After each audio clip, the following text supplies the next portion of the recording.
Hi, I'm Lois Beres at KZGN-TV, and this is Ridgecrest Talk. And today I'm talking with Erick Frisbee, who is a native of Ridgecrest. Is that correct? That's correct. Born and raised. See, there are some of you out there. When I first started this, I didn't find too many, but I'm finding more and more all the time. So you've been here, but you went away for a while. Yeah, just took school and then came back. Okay. And I'm really glad I did. Well, we're really glad you did too. You brought your wife back too, right? Yes. Okay, you met your wife away, not here in Ridgecrest. That's right. Oh, okay. And then you had your family. Right. Okay. And Erick is involved with CFF, which is, tell me what it stands for? Cystic Fibrosis Foundation. Okay. And the history there has to do with your children, is that correct? That's right. My wife and I have 3 children. Okay. And 2 of the youngest children have cystic fibrosis. And cystic fibrosis is a genetic disease. My wife and I are both a carrier. How does it manifest itself? How did you find out?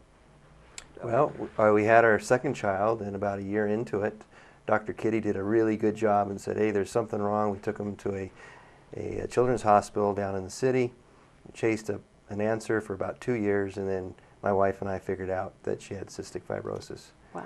And at the same time, we had a newborn, so we had 3 of our children tested, and the newborn had it as well. Oh my golly! So your oldest one does not have it. He does not have it. And that's a boy, and then you have the 2 little girls. Yep.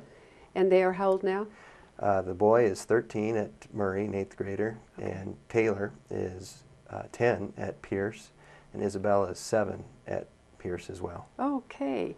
And they both have it, but they're still attending public school? Oh yeah, they're doing great. That's good. And you've gone through an awful lot of research to get them to where they are now, I understand. Yeah, and part of the Cystic Fibrosis Foundation is to foster good care and make it a standard care across the United States.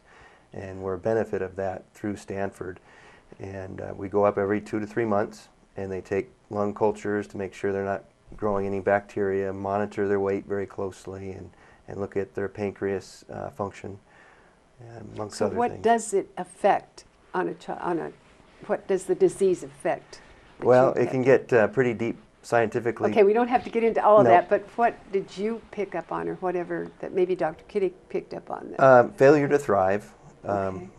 Part of the disease, what kills patients, is usually a lung disease, but at the same time, the pancreas is involved, and the cystic fibrosis patients aren't able to absorb fat nutrients. So we counted the calories. Our 3-year-old was eating about 4,000 calories, and it was going right through her. And we said, hey, there's something wrong. Something definitely wrong on that. So now every time they eat, they take enzymes, and they're normal weight. Well, I've seen pictures, they look just normal, if you will. I know they're probably not, but they're going through some therapies and medicines and all that too right now. Oh yeah, it's critical that they stay compliant to their therapies twice a day, about an hour in the morning, an hour in the evening, including a pneumatic vest that thumps their chest to try to break up the mucus. Is that what that's for? It breaks up? Yep, it actually changes the viscosity of the mucus so they can now clear it. Okay. And they take nebulized bronchial dilators, hypertonic saline to change the viscosity of the mucus also, and then inhaled and also oral antibiotics depending on what infection's going on. Do they, as a result of the disease, become more susceptible to infection, or not necessarily? They do. We have to be very careful, because if they do get a cold, then it exacerbates their cystic fibrosis mucus in their lungs. But a funny thing is, their immune system is quite strong because they're constantly battling an infection. So it makes it tougher. I mean, well, the immune system's strong. Yeah, anything like dust, wind, allergies can all aggravate it. So you have to be careful. So they have to go through testing, I suspect, regularly. They go to, every time we go to the clinic, every 3 months, they test for a bacteria in their lungs. They look at their weight, because that's a good indicator whether they're absorbing or if they're fighting an infection. Wow. Staying on top of it is really important. I guess it is. And you've had this now ever since the baby was about 1, or?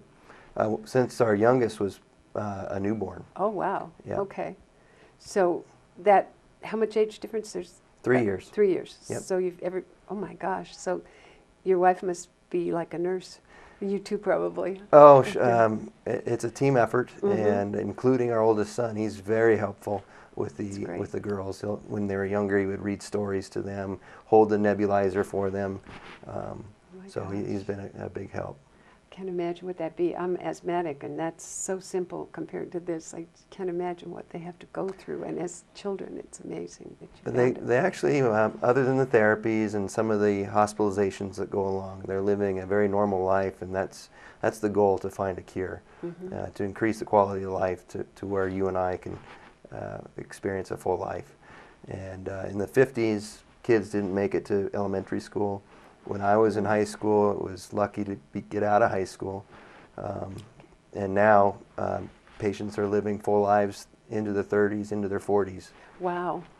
I saw something on TV the other day where some woman had like a double lung transplant or something. Do they do that? Oh yeah, and if the lungs experience rejection, some of them have 2 double lung transplants. But that's at the end stage. It's about 35% lung function is when that happens. Right now, our girls are about 100% lung function, and that's awesome. Exercise is really important. They're both on the IWV swim team, and it's a built-in lung Sure, therapy. that would give you some pressures from both sides. Yep. That's really a good therapy. Yeah. And they get to compete also and do some just normal things like kids do. That's really important. That's exactly. You don't want to focus too much on the disease, but you got to be... You got to make them aware that they have a little bit different. Yep. Slowly train them as they grow older how to take care of themselves with the disease. Okay. And you were saying that they're starting to learn to take care of themselves. We need to talk a little bit about the actual foundation and some of the things that you guys have done with the foundation. And we'll come back in a little bit. We're going to go and break in just a little bit. But your girls are doing so much better than I would have thought they would do at that age. They're probably looking at them, you would never know. Yeah. Just me off the street, you know. That's one of it's a sort of a hidden disease in the beginning. Their organs aren't working quite right, but they're trying to function. They look normal and moving forward. Not getting to be that really poly little baby. Right. No. Well, they are once they take the enzymes every time they eat.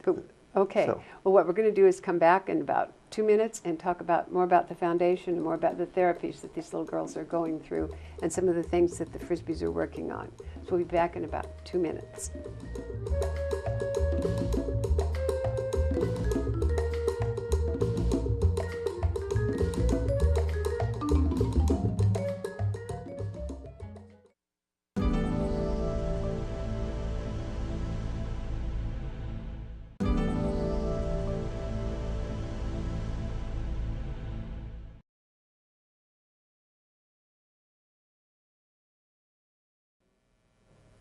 Hi, and we're back. You're back with Lois and with Erick Frisbee, and we're talking about cystic fibrosis and the Cystic Fibrosis Foundation. That's a mouthful.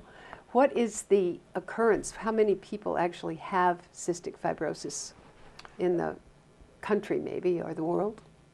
Interesting that 1 in 30 people are carriers for the genetic disease, but 1 in 3,000 people are born with cystic fibrosis. So that puts 7 or 8 people in Ridgecrest, about 30,000 people in the United States, and then 70,000 people worldwide. Worldwide.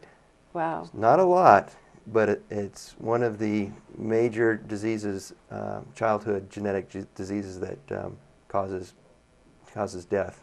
And the occurrence of it has to have 2 parents that are carriers. Is that That's correct? right. It's a recessive autosomal genetic disease. Meaning now I'm going to remember this. But it means that it's not male or female involved. They both have to be a carrier, and it's recessive. It means it's not a dominant gene. So it stayed dormant in our family line. It's not recorded in either one of my wife's or my family line. Ever, so, no. until now. Yep. And then both of you got together That's and right. you both had that same gene. But then there's a certain percentage of those that even though you have both of them, don't get it. Then some of them, they can become carriers. Right. And then there's others that have it and are also carriers?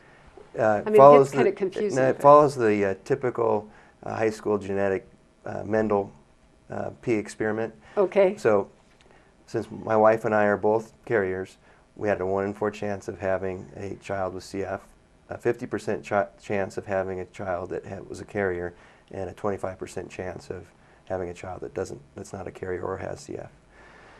Wow. So that just is amazing. Not a lot of people have it. 30,000 people is not a lot of people, and it doesn't encourage pharmaceutical companies to go and develop drugs on their own. That's where the foundation comes in. So tell me a little bit about the foundation. I know you got involved with it when you found out that your children had it, but what do they actually do? Indirectly, we had a relative on my wife's side, my wife's sister's side actually, that was a secretary, the original secretary for the president of the Cystic Fibrosis Foundation. Small world. Oh, isn't that funny? And he called us at home the week that we found out that both of our girls had cystic fibrosis, and he said, "What can I do?" And we said, "Can we go to the scientific conference?" He said, "Well, you're not supposed to, but we'll let you in the back door." We introduced ourselves at the conference and said, "How do we give back?" He says, "Is there a Great Strides event in your community?" And we said, "What's that?" What's a Great Strides? Actually, what is Great Strides? Yeah. Right. Yeah. And we said, "We don't think no?" so." In 1 month, we turned it around, and we started the first Great Strides event in our community. 1 month? Yep. Wow. And that first time you raised a huge amount of money, didn't you? $50,000. Wow. That's tremendous. Ridgecrest is a very giving and we have some caring- really remarkable, caring caring community, people yes. in our community. Yep. So he went away to school, but he came back here. So because it's a good place to be. So what does Great Strides do then? What do you do? It's a national event. Most of the events are in the springtime around the country, but in Ridgecrest we don't want to have to deal with the wind. That awful word. And then there's other events going on through the year that you don't want to compete with. That's right. So we picked late fall, which is really early winter almost. Well, in Ridgecrest it's our 3 days of fall or whatever. And we decided to have the walk then. And it's just a good time to spread the word and about cystic fibrosis, and also to bring a community together to support in funding the research to try to find a cure. So what do you do? You said it's a walk, but where is it? And It's at every year it's at Sierra Coso on the track. This year it's December 6th at 9:30 is the sign up. That's like Saturday. Right? This Saturday. Yeah. And 10 a.m. is when the walk starts. It's a 5-kilometer walk around the track. A lot of fun people, free food, music. It's a good event. Some of the remarkable people in Ridgecrest bring in that free food? Yes. Is it donated pretty much? Or? Sometimes, yes. Yeah, sometimes you have to go get it. Yeah. Yeah, that's neat. And so then they come in and sign up before 10. Right, at 9:30. And then is there a cost? It's just an open donation. You don't have to donate. And a lot of people have already done their own fundraising for the event. For example, a lot of the schools in Sierra Sands have done different fundraisers. A lot of the elementary schools are doing a Change for a Cure, where they put in all of their extra change, and it's a competition between the different classrooms, and the winning classroom gets a pizza party. Oh, wow, now that's fun. St. Anne's had a free uniform day, meaning they didn't have to wear their uniform if they brought $1 in, and I think they had about 99% of the kids doing it. Oh, that's so neat. Just real creative ideas and coming together. Burroughs High School has also been very involved. And your money then, the money that you raised there, goes to where? It goes directly to the Cystic Fibrosis Foundation. Okay. We don't touch the money. The Cystic Fibrosis Foundation is a very efficient, low overhead organization, nonprofit organization. 90% of every dollar donated goes directly to research and supporting patients with cystic fibrosis. That's a very good number, because a lot of those so-called nonprofits take 20-30% off the top and then give the rest to that's a really primary goal, and it leans heavily on volunteers. There's 250,000 volunteers in the United States.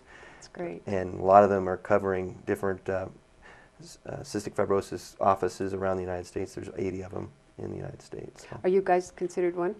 No, Orange County is the closest one. Oh, okay. And so you work through them? Yes. But then you go to Stanford for your treatment. Is that not part of the CFF? Or? The CFF is very intertwined in many different aspects of cystic fibrosis. They're patient care, and they set up guidelines. They've worked with the leading doctors around the world to come up with guidelines on how to treat it.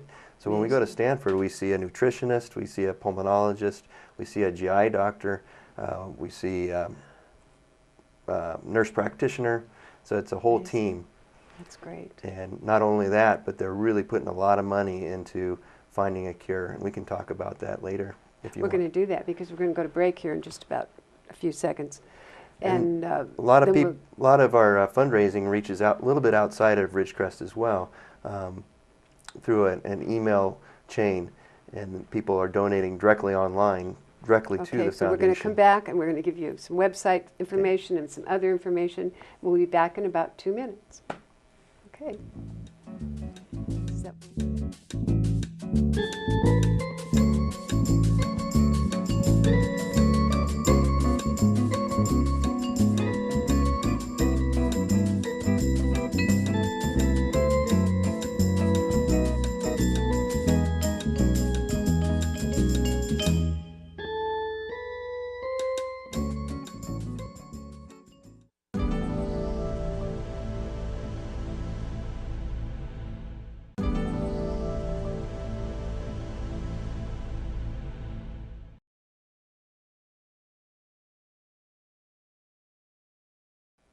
And we are back. You're back with Erick Frisbee and Lois, and we're talking about cystic fibrosis and the Cystic Fibrosis, I can say this, honest, Cystic Fibrosis Foundation. One of the things we want to get out is that there's a lot of information on your website. That's right. And could you tell us what the website is? Yeah, the website is mainly drawn from the Cystic Fibrosis Foundation. It's www.ridgecrestgreatstrides.org. Okay. All one word. Ridgecrestgreatstrides.org. That's correct. Okay. And then there's links to the foundation, and you can make an online donation through the foundation's secure website. Okay. That goes right to the Ridgecrest Great Strides walk. Oh, to you guys it goes direct? No, okay. it goes to the foundation. But you get credit for it? That's right. Okay. But there's no credit really given. No, but you guys got to feel good about getting it out there. Yeah, it's exciting, and it's really overwhelming how giving the community has been. Just within the community over this is the 8th year we've put the event on. In the first 7 years we've, within Ridgecrest and a little far reaching through the internet, we've generated $245,000. Oh, that's a lot of money. Yeah. In the past few years there's been a cystic fibrosis fundraising community that's been hosted by my mom and some of her retired friends that have really helped out, because it's time-consuming putting on an event. Oh, it definitely is. And even though you've got people in Ridgecrest, it seems like we have so many people that are willing to volunteer to do things. But you've got to have that organizer that gets them together and gets the right things done. That's right. And some of the things we were talking about a while ago is, we didn't mean to scare you about all this, but you need to know the information. But there is a screening process now that's a little bit easier to know, that you can either carry it, or if you have newborn screening, some of that. Yeah, there's about 2,000 different mutations, but really, yeah, but most patients in the United States, 70% of them have a delta F508 mutation on each allele, meaning one from the mother and one from the father. And you can get that genetically tested with some of the blood tests that are available now, that are fairly inexpensive. But more importantly, there's newborn screening, where they prick the heel of a newborn and test for some different diseases. Now, cystic fibrosis, in the past 5 or 6 years, almost in every state in the United States screens for cystic fibrosis. So you'd know right away. You know right away, which makes a huge difference in attacking the disease, getting the weight up, fighting off lung infections. So. Wondering why your newborn isn't thriving per se, you know. That's right. You'd know right away. Yeah. That's amazing. Yeah. I like that. And you say they're doing it in California, I suspect. Yes. Okay. Yep. That's good, because then you can know sooner. And if you want to know when you're getting married, if you have this possibility in your family, you may want to get screened prior to that. Well, that might take the romance out of it. Well, shucks. Yeah, well, just forget that right there. You could. Well, it's no, a but good you idea. could do it if It's a good there's idea. something that was bothering you. I mean, if your family had it and it was something that would be concern to you. And even if you're both carriers, there's other alternatives that you can do to have children. So sure. it's really important that we're doing this grassroots nationwide fundraiser for it's called Great Strides, because without it, we wouldn't be able to attack this orphan disease. Orphan disease meaning pharmaceutical companies are going to come in and invest their own dollars in coming up with a cure. The foundation has seeded initially $70 million into Vertex, and Vertex matched it, and they came up with two drugs, and both of the drugs just now have come out of clinical trials. And they've been tested and they're working? They're tested, they're working, they're working at a very small percentage. It's brand new technology. With any new technology, it's going to get better, but it was funded by the foundation. And they funded 70 more thousand to progress it, to make it better, and to bring the cost down of the medications. They've funded Pfizer and some other major pharmaceutical companies. So this is a really, really important cause. It is, and in the great scheme of things, it's a small amount of people that have it, so then your pharmaceuticals aren't going to spend a bunch of bucks on it probably, unless they're prompted by something like this or can get some of the money from your foundation. Yeah, it's been very effective in the financial model. That's great. Yeah. And some of the things they've come up with, are there new therapies?